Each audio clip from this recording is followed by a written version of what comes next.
Hello everybody, कैसे आप लोग? होपफुली अच्छे होंगे। आइए शुरू करते हैं आज का नया लेक्चर, क्रांतियों का युग 1830 से 1848।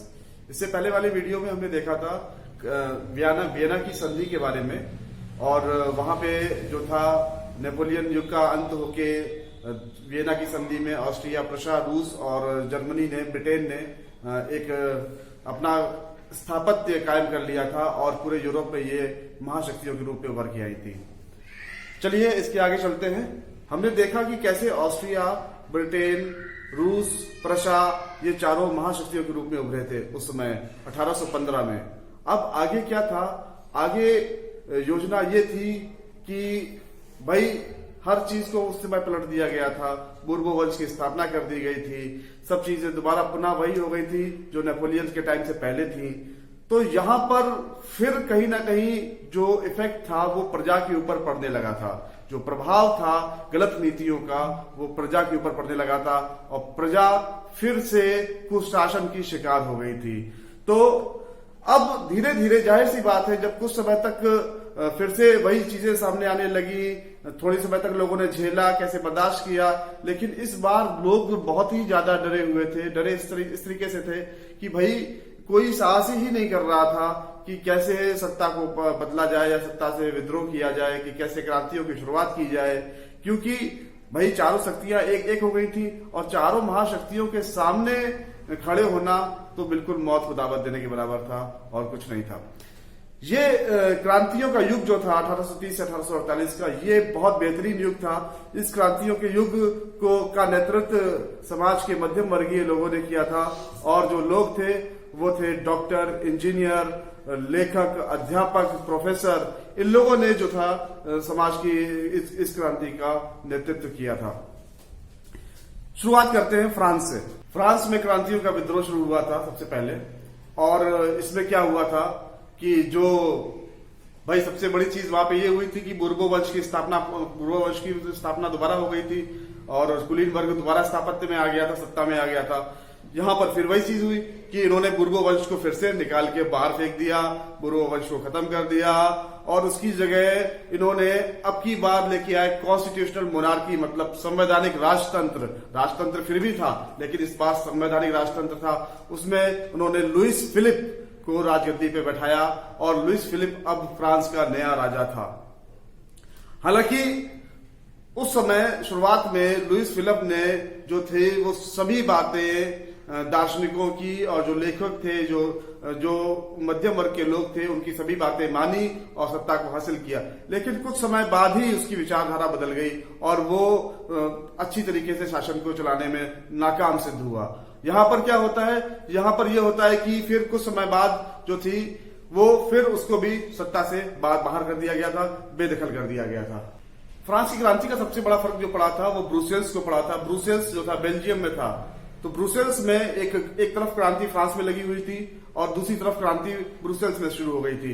तो ब्रुसेल्स में इसी तरीके की क्रांति शुरू हुई और वो ब्रुसेल्स जो था वो हिस्सा था बेल्जियम का, और बेल्जियम था नीदरलैंड का हिस्सा। नीदरलैंड आपको याद होगा फ्रांस के उत्तरी हिस्से में स्थापित किया गया था।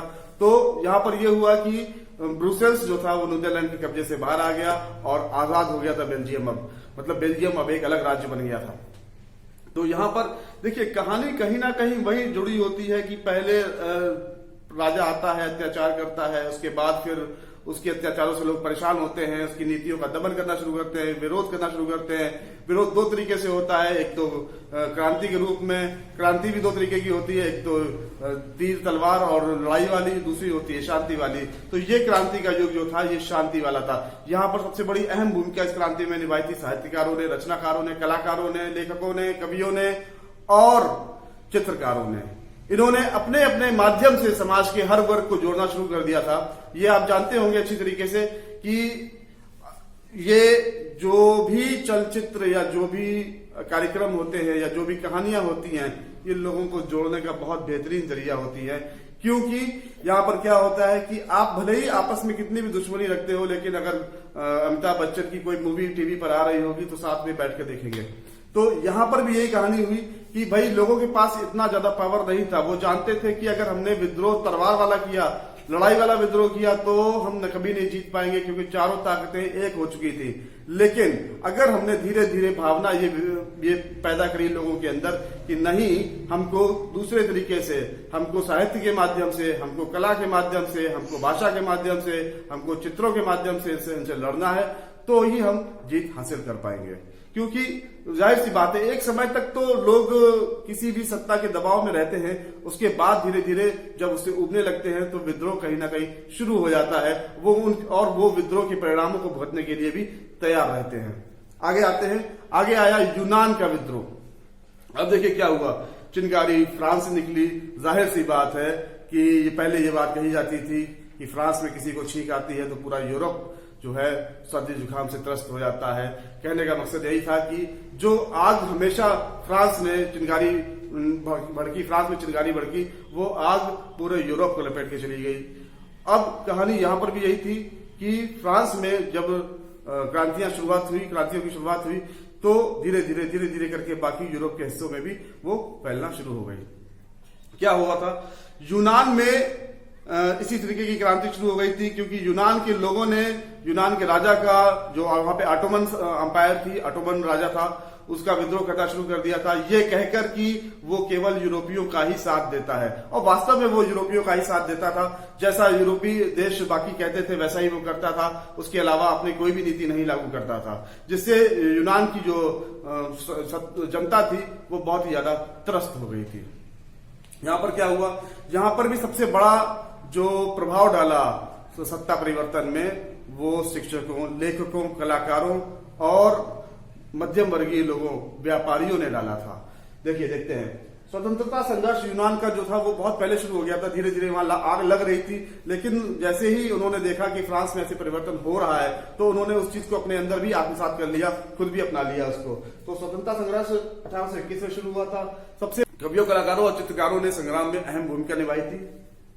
इसके अलावा अंग्रेजी कवि लॉर्ड बायरन ने, अब देखिए यहां पर जज्बा देखिए लोगों का, कि कहते हैं कि कवि साहित्यकार कमजोर होते, लेकिन वास्तव में जो कलम की ताकत होती है वो यहां दिखाई दी। कलम की ताकत से हमारे विश्व में कई सारे युद्ध लड़े गए और जीते गए, तो वो यहां पे प्रूफ होती है। इस बात को ध्यान रखिएगा कि कवि ने, लॉर्ड बायरन कवि ने पैसा इकट्ठा किया, उसके बाद सन 1824 में वो वहां गए, युद्ध में शामिल हुए और उन्हें कोई बुखार आ गया इस तरीके का कि खैर उनकी मृत्यु हो गई। लेकिन जज्बा उनका ये था कि वो अपना सारा ड्यूटी छोड़ के, उन्होंने मैं सैनिक नहीं हूं, लेकिन वो भी गए।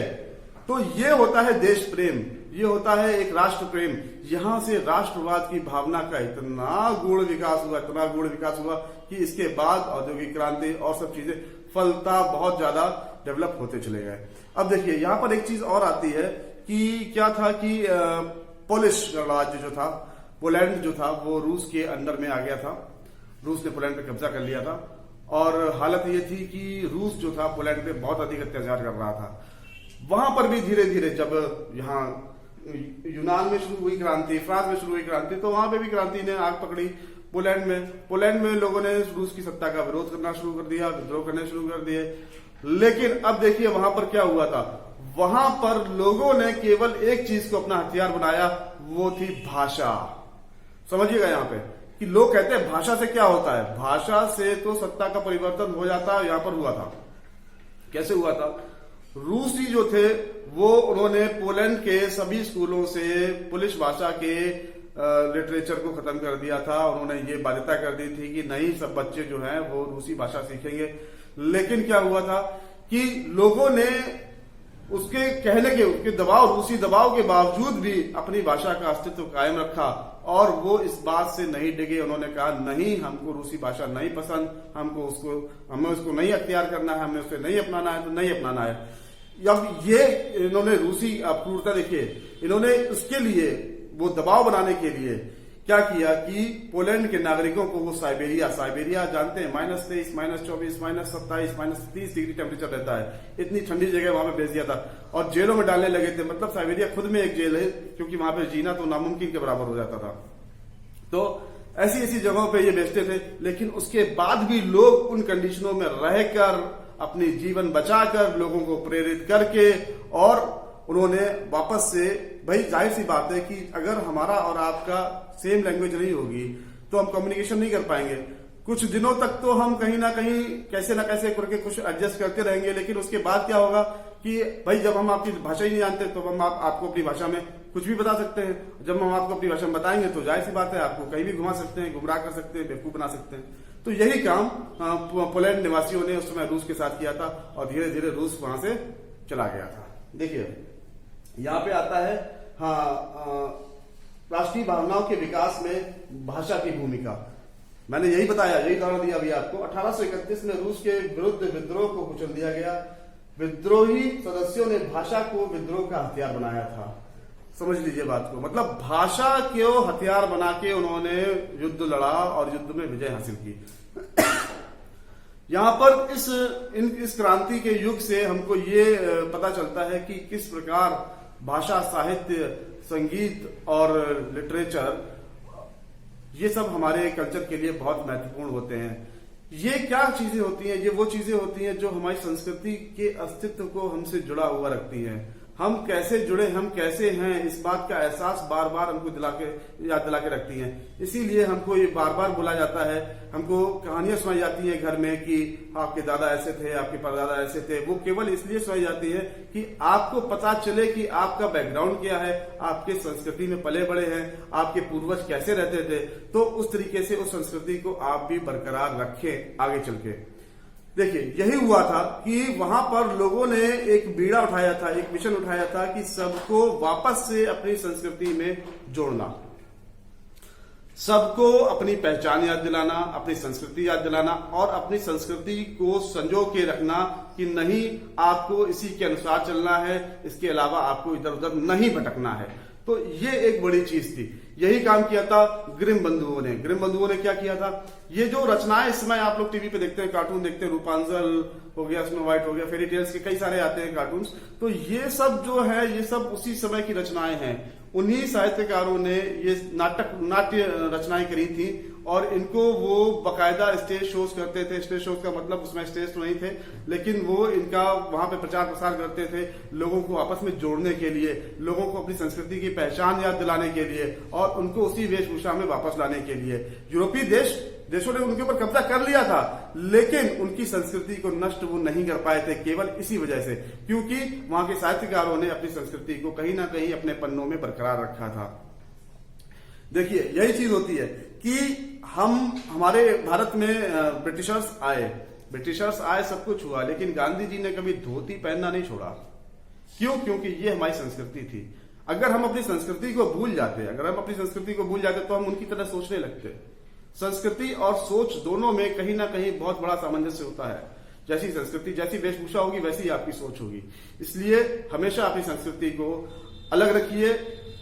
ठीक है, जहां बोला जाता है कि जैसा देश वैसा भेष, जहां आप जा रहे हैं वहां पे आप थोड़ा सा चेंज हो जाइए, लेकिन जो आपकी जड़ है उसको हमेशा पकड़ के रखिए।